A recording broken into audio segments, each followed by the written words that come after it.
When you got to know him, he was a sweetheart and funny guy. What causes some friendships, even the deepest ones, to become strained or distant? When Western film icon Jack Elam passed away, many fans wondered why his longtime co-star, Clint Walker, didn't attend his funeral. Despite the two actors sharing the screen in classic westerns and appearing close on camera, Walker's absence raised questions. Was there a rift between them, or were there other reasons behind his decision? In this video, we will explore the true reason behind Clint Walker's decision not to attend Jack Elam's funeral. Rising from a rough beginning. You may not know his name, but Jack Elam's face is one you've likely seen and won't forget. A man whose quirky off-center left eye seemed to harbor its own secrets. With a gaze that defied predictability, Elam became one of the most recognized character actors in Hollywood. But before he captured audiences' attention with his unique appearance and on-screen charm, his life was full of challenges, tough times, and surprising events. Jack Elam was born in 1920 in the rugged mining town of Miami, Arizona, a place where life was hard and luxuries were rare. The son of Millard Elam and Alice Amelia, Jack was no stranger to adversity. At just 4 years old, tragedy marked his childhood with the death of his mother. Alice's battle with a baffling illness, once described as general paralysis, had lingered for 3 long, painful years. Losing his mother at such a tender age was a blow that reshaped Jack's world. He and his sister were sent to live with various relatives, shifting between homes, their young hearts learning the sting of instability and the ache of longing for a lost parent. Amid this uncertainty, a small light appeared when Jack's father married Flossie Vanny, a schoolteacher with roots in Kansas. Flossie brought a sense of structure and nurturing that the Elam children desperately needed. By 1930, the newly formed family found a place to settle in Globe, Arizona. Though life was still filled with challenges, there was a new undercurrent of hope. His father found consistent work, and Jack pitched in by taking on labor-intensive jobs, including picking cotton and working on local farms. But as the dust of the Great Depression clouded the nation, fate had more trials in store. At the age of 11, during what should have been an ordinary Boy Scout meeting, a scuffle broke out. Amid the chaos, a pencil was thrust into young Jack's left eye. The injury was severe, and despite efforts to salvage his sight, the damage was permanent. The incident left Jack with a blinded eye that, as the years passed, began to drift and take on the distinctive misaligned look that would later define him. To mask the sting of that accident, Jack learned to joke about it, often recounting the tale of the ill-fated scuffle that altered his path. Still, in those early days, the prospect of a future as an actor was a distant thought. It wasn't until the late 1940s that life steered Jack toward Hollywood. By then, the eye that set him apart had begun to drift more noticeably, becoming both a curse and an asset. In 1951, while working on the set of Rawhide, Jack had a conversation with the influential Darryl Zanuck of 20th Century Fox about correcting the wayward eye. Zanuck, with the keen insight that made him a mogul, discouraged it.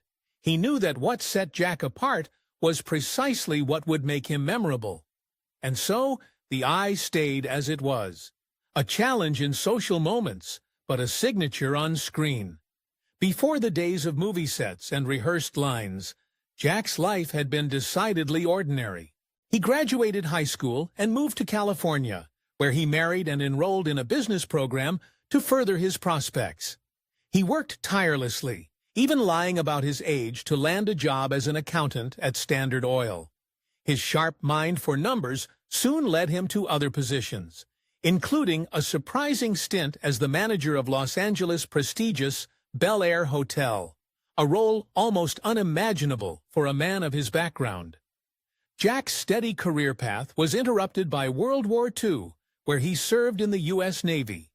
Returning to California after the war, he pursued a career as an independent auditor. His clients included big names like Samuel Goldwyn Productions and Hopalong Cassidy Productions. Yet the endless hours spent poring over financial ledgers exacted a price. The strain on his good eye was more than just a minor concern. It was a threat to his vision, and as his doctor warned, a future with total blindness loomed if he didn't change his ways. This wake-up call forced Jack to confront a choice that would define the rest of his life. Continue on the safe path of financial work, risking his eyesight and health, or gamble on a future that held no promises but offered a glimmer of adventure. In a move both bold and desperate, Jack chose to leave behind the predictable for the unknown. He walked away from auditing and stepped into the world of acting. Jack Elam's unexpected Hollywood break. Jack Elam never imagined a future on the silver screen. He was a man defined by ledgers and financial reports, devoted to the steady life of an accountant. But fate had different plans, as relentless strain on his good eye forced him to face a difficult choice: continue his work and risk blindness, or abandon it for something new and unknown. Standing at this life-altering crossroads, Jack saw acting as an unexpected escape. What he didn't yet know was how his sharp business acumen would later become an invaluable tool in navigating the competitive labyrinth of Hollywood. Jack's entry into acting wasn't typical. It hinged on a chance encounter. A friend, a novice film director, needed financial backing for 3 westerns. Jack, the shrewd negotiator, secured the funds, but claimed roles in all 3 films as his price. The first, The Sundowners, marked his big-screen debut. His rugged looks, accentuated by his drifting left eye, caught not only the attention of audiences, but also Hollywood insiders. It was while shooting Rawhide that Elam's fortunes shifted dramatically. Tyrone Power, one of the era's brightest stars, recognized Jack's untapped talent and recommended him to 20th Century Fox. That endorsement led to a studio contract, a golden ticket for the former accountant from Arizona. Elam's performance in The Sundowners cemented his reputation. One unforgettable scene where he played a villain who shot a baby seared itself into the minds of moviegoers. Critics were awed by his ability to embody menace with a single glance. Doug Martin famously remarked, "His eyes conveyed villainy as surely as Durante's nose suggested humor, capturing Jack's unique power to define a character with nothing but a look." During Hollywood's golden age, Jack became the actor sought after for roles steeped in grit and danger. From the Lone Ranger to Gunsmoke, he embodied evil with unmatched flair, but also showcased his versatility in The Twilight Zone by playing against type. Shows like Death Valley Days and Lawman saw him adding dimension to tales of the Old West.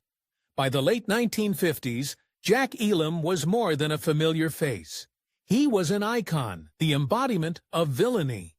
Yet, as time passed, his roles began to evolve, signaling a new chapter for this improbable star. The man behind the wicked sneer. Jack Elam's Hollywood story began with a fierce glare and chilling sneer, perfect for villainous roles in westerns and thrillers. His wandering left eye and rugged face seemed made for menacing characters. But behind that harsh exterior was an actor capable of warmth and humor. Over time, audiences would discover the unexpected charm hidden within, transforming Elam from the go-to villain to a beloved comedic presence. The turning point came with Support, Your Local Sheriff. In this Western comedy, Jack shed his typical role as the menacing outlaw and showcased his impeccable comedic timing and expressive face, proving that he could do more than frighten. He could entertain and amuse. The film's success revealed that Elam was not just a skilled villain, but a natural comic, capable of blending cluelessness and charm to delight audiences. This success led to the sequel, Support Your Local Gunfighter, which became a personal favorite for Jack and solidified his newfound status as a comedic actor. Director Burt Kennedy played a key role in harnessing Elam's potential, casting him in various projects that highlighted his humor, such as Rio Lobo, The Texas Wheelers, and The Life and Times of Grizzly Adams. He even broke into mainstream comedy with hits like The Cannonball Run and its sequel, winning over a new generation of fans with his deadpan delivery and playful antics. A deeply moving chapter in Jack's later years unfolded during the filming of the Aurora encounter. He bonded with Mickey Hayes, an 11-year-old boy with progeria, forming a friendship that transcended the screen. Touched by Mickey's resilience, Elam participated in the documentary I Am Not a Freak, which chronicled the boy's life and challenges. Reflecting on this friendship, Jack would say, "I've met a lot of people, but I've never met anybody that got to me like Mickey." Jack Elam's career spanned over 5 decades, boasting more than 119 film credits and 260 television appearances. When Clint Walker met Jack Elam, Clint Walker and Jack Elam's paths first crossed on the set of Cheyenne, an iconic Western television series that redefined TV drama. At the time, Clint Walker was already a towering presence both on and off the screen, embodying the role of Cheyenne Body, a drifter in the post-Civil War American West who balanced strength and compassion in his quest for justice. The show itself was revolutionary, being the first hour-long Western series with continuing characters and marking Warner Bros. Brow's bold step into original TV production outside its established film portfolio. When Elam joined the show, he brought with him a rugged charisma that would make him unforgettable. His debut appearance came in the 6th season, episode 14, titled A Man Called Reagan. This role showcased Elam's talent and hinted at greater things to come. However, it was the 7th season opener, the Durango Brothers, that truly put his mark on the series. The Durango Brothers began with Cheyenne, riding into a seemingly quiet town, shrouded in an uneasy calm. Whispers of fear rippled through the townspeople as rumors spread that a gang of outlaws, the Durango Brothers, were headed their way. The outlaws were notorious for their brutality and their relentless search for someone in town who held a dangerous secret that could spell their downfall. Walker's Cheyenne, ever the reluctant hero, was initially unsure about getting involved. But as the tension mounted and the town's desperation became palpable, he found himself unable to turn away. Joining forces with the townspeople, Cheyenne prepared for the showdown, uncovering clues about the brothers' motives and building alliances that would prove crucial in the battle to come. Elam, playing one of the feared Durango brothers, brought a unique energy to the episode. His portrayal combined menace with a touch of wry humor, making the villainous character both compelling and memorable. The episode reached its climax in a heart-stopping confrontation that kept viewers at the edge of their seats. With gunfire, dust clouds swirling, and the cries of the townspeople ringing out, Cheyenne's resolve was put to the ultimate test. Director Leslie H. Martinson masterfully wove together action and character development, balancing high-stakes drama with the personal stories that gave the episode its emotional core. The Western setting, with its rugged landscapes and detailed period costumes, pulled audiences straight into the heart of the Wild West, creating an experience that was as authentic as it was thrilling. How Jack Elam stole the show in the Dakotas. The golden age of television was a time when Westerns ruled the airwaves, captivating audiences with tales of rugged heroes and untamed landscapes. Yet even amidst this heyday, not every show was destined for a long run. One such series was The Dakotas, a promising Western produced by ABC and Warner Brothers that met an untimely end before its first season could fully unfold. The story of the Dakotas began with a spark of hope. Its pilot episode, A Man Called Reagan, aired as a backdoor pilot on Cheyenne, a popular Western that had already broken ground as the first hour-long drama to achieve multiple successful seasons. This clever move by Warner Brothers allowed the Dakotas to tap into Cheyenne's loyal fan base, setting the stage for what could have been a lasting series.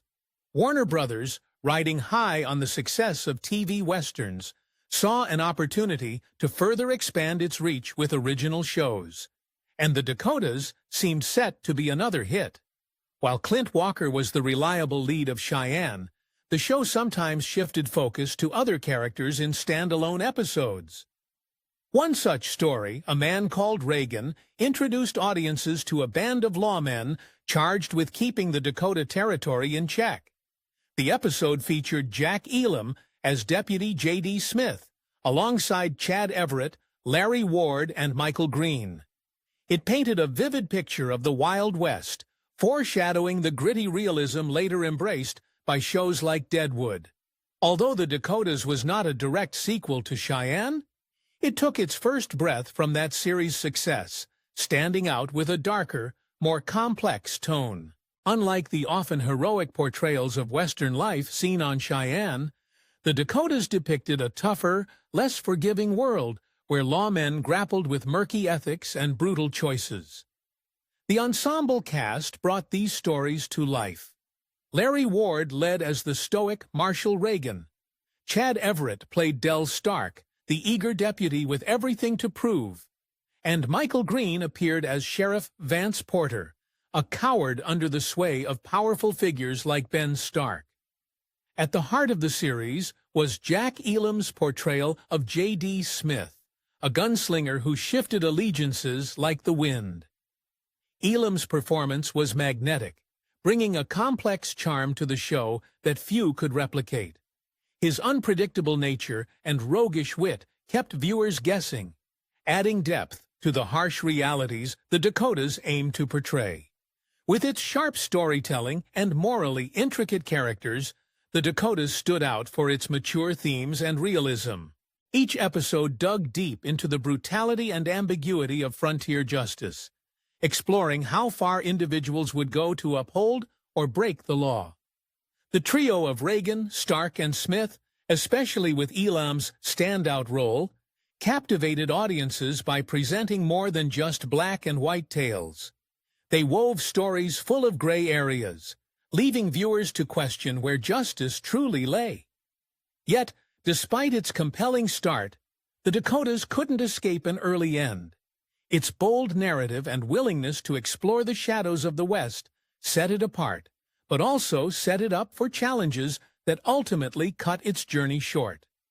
The cancellation of The Dakotas. One of the most unforgettable episodes of The Dakotas was Requiem at Dancer's Hill, a powerful story that captured the tension between justice and vengeance. Marshal Reagan and his deputies chased down a posse that had decided to take justice into their own hands, illustrating the blurred line between law enforcers and vigilantes. This episode showcased everything that made the series compelling: gritty storytelling, moral complexity, and rich character dynamics. But it was another episode, Sanctuary at Crystal Springs, that would seal the show's fate. Sanctuary at Crystal Springs, written by Cy Chermak, aired on May 6, 1963 and tested the boundaries of what television audiences were accustomed to seeing. This episode delved into the heavy cost of violence and the torment of living with its aftermath. The story revolved around a standoff inside a church during a funeral service. Deputies Stark and Smith, caught in a perilous situation, were forced to kill two outlaws within the sacred space. What followed was not the typical heroic aftermath, but a raw and unsettling reflection on guilt and doubt, particularly for Deputy Stark, who struggled with the moral and spiritual consequences of their actions. The episode's intense and controversial scene of a shootout in a church was a turning point. The imagery of violence in a place meant for peace and sanctity struck a nerve with viewers and critics alike. The public's reaction was swift and harsh. Many felt the episode had crossed a line, depicting a level of graphic violence that was too much for early 1960s television. As viewership declined and complaints grew, the show found itself in the crosshairs. Before the final episodes could air, The Dakotas was canceled abruptly. Television historian Everett Aker pointed to the Sanctuary at Crystal Springs episode as the reason behind the show's sudden end. He highlighted how the unsettling nature of the church shooting and the moral complexity it introduced led to widespread discomfort, and ultimately cost the show its audience. The decision to set the climactic violence within a place of worship was seen as too provocative, challenging viewers' comfort zones and raising questions about how far TV westerns should go in portraying the harsh truths of frontier life. Despite its short life, The Dakotas was a series that didn't shy away from tough questions. It painted the Old West not just as a backdrop for adventure, but as a place where violence had consequences and where moral certainty was rare. The show was brave enough to tell stories that left audiences thinking long after the credits rolled. The Sanctuary at Crystal Springs episode pushed this theme to its limits, underscoring how violence, even when justified, can leave deep scars on those who wield it. Though its cancellation was a disappointment, The Dakotas left a mark on the Western genre, remembered for its willingness to tackle challenging themes and for standout performances, especially by Jack Elam. His portrayal of the cunning and complex J.D. Smith hinted at the series' potential had it been allowed to continue, making its premature end all the more touching. Clint Walker and Jack Elam's Western chemistry. Clint Walker, with his towering build and deep, resonant voice, became an icon of the American Western in the late 1950s and early 1960s, thanks to his role in Cheyenne. His calm demeanor and commanding presence made him a perfect fit for the rugged, noble hero audiences adored. When his television stardom transitioned to the big screen, Walker brought the same authenticity and charisma to a range of films. One of these was Night of the Grizzly, a movie that, while not the most acclaimed of his career, showcased his defining traits and the magnetic pull he had as an actor. In Night of the Grizzly, Walker played Jim Cole, a former lawman hoping to build a new life after inheriting a worn-out ranch in California. With his wife Angela, their 2 children, and his nephew Sam by his side, Jim's determination seemed boundless. But peace on the frontier is never guaranteed. Enter Jed Curry, a local power broker with hidden motives, and Old Satan, a monstrous grizzly bear, whose presence alone could chill even the bravest hearts. As Jim Cole struggled to protect his livestock and safeguard his family's future, he found himself in a battle that pushed him to the edge, balancing family-friendly storytelling with moments of raw survival. Despite shifting tones, Night of the Grizzly delivers its share of excitement, anchored by Walker's commanding performance. His chemistry with Martha Heyer as Angela added warmth to the story, while scenes with Old Satan brought suspense and thrills. Of course, not every element was seamless. The real-life bear used for filming never quite matched the fearsome legend of Old Satan, leading to moments that felt more staged than savage. Yet these inconsistencies were a familiar challenge for films of that era, especially those involving animal antagonists.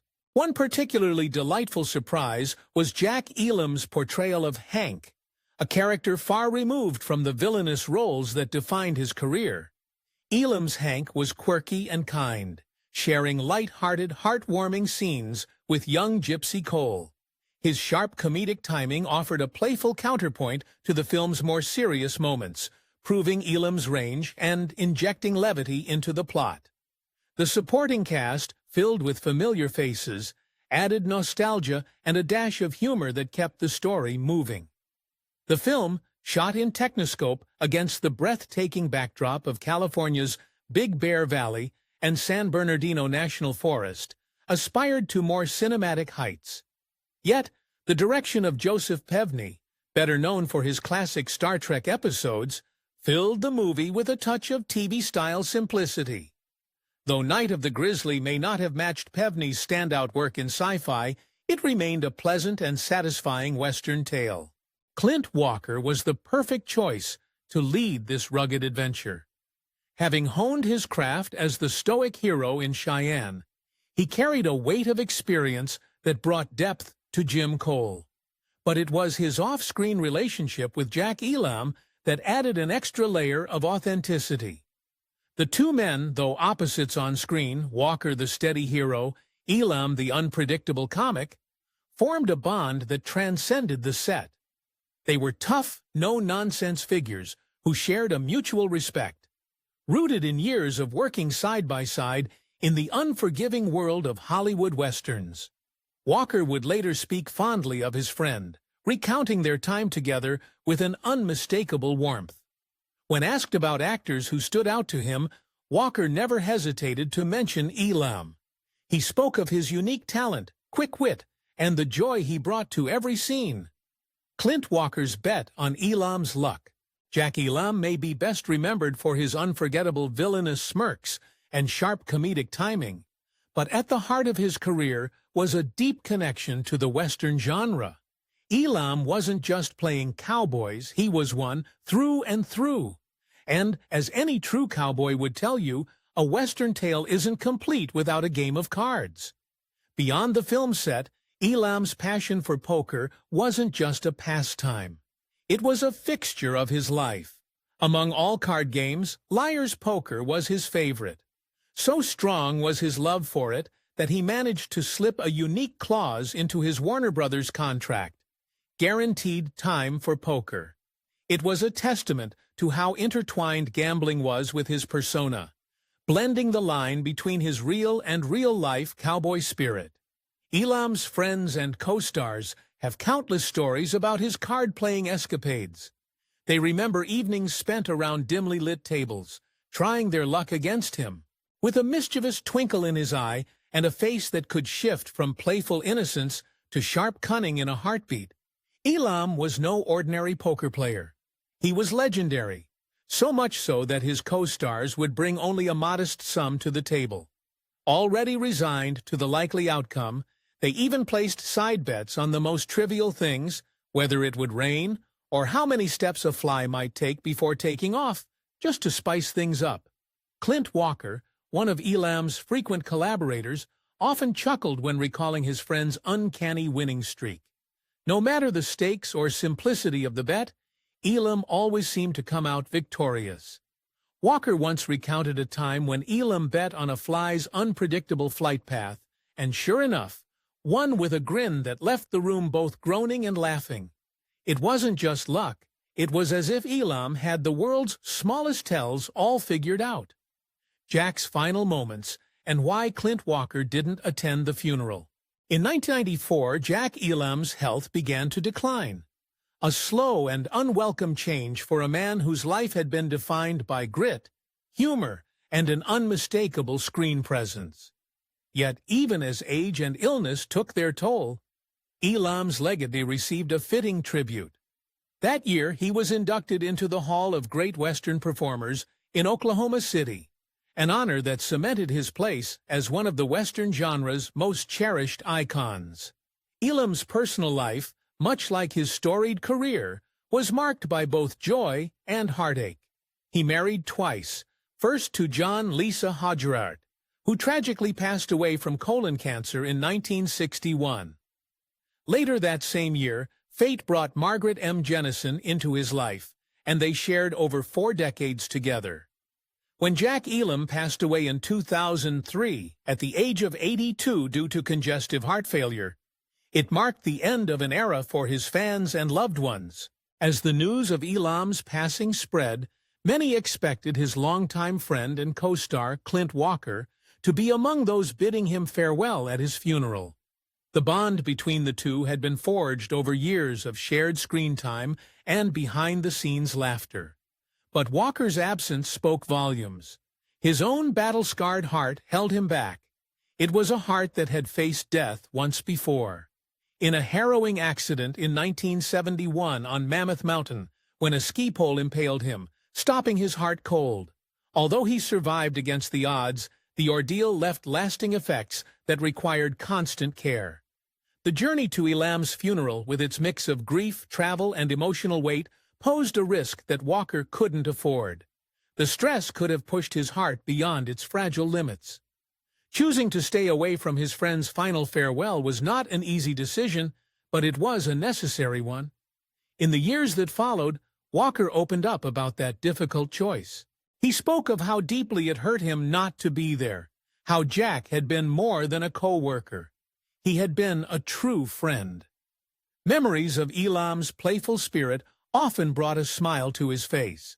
One story Walker loved to recount was of the time Jack, ever the prankster, tricked a young stand-in by pretending to sneeze and flicking water at her. It was these moments of impish humor that defined Elam. Not just to the audiences who loved him, but to the friends who adored him. Even though Clint Walker couldn't be there in person to say goodbye, he found other ways to honor Elam. The memories they created, filled with laughter and shared mischief, became a kind of tribute, one that Walker carried with him long after the cameras had stopped rolling. In the end, it was those fond recollections, the jokes, the stories, the glances shared over a game of cards that kept Elam alive in Walker's heart. Thank you for watching this video. If you enjoyed it, please like, subscribe, comment, and turn on post notifications to stay updated with our latest content.